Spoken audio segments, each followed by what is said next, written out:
Standard jobs exporting word counts.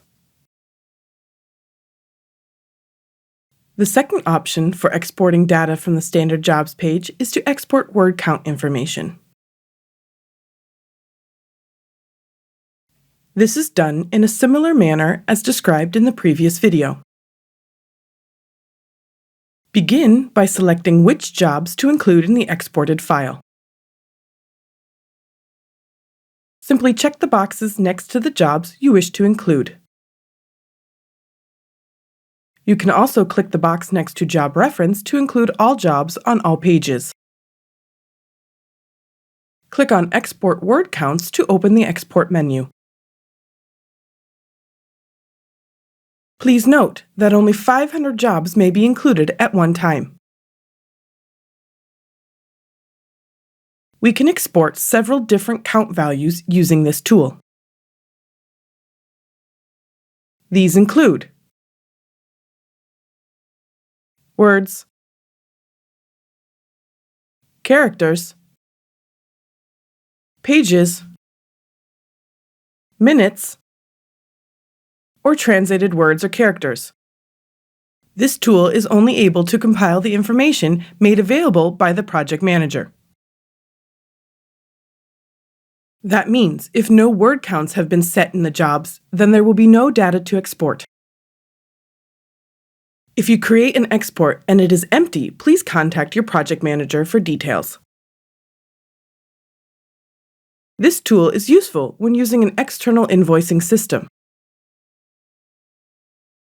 It is important to note the following about the calculation of translated words or character counts.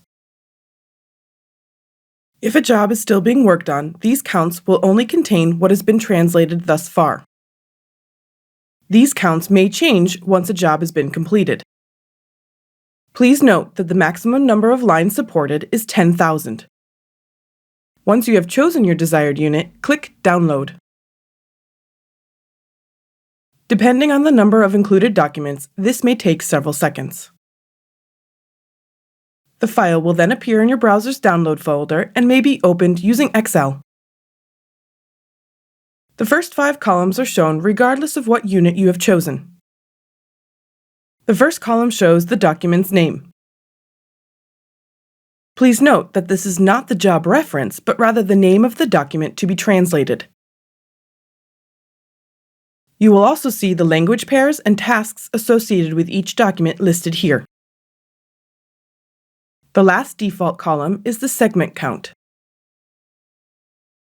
We chose to export the word count.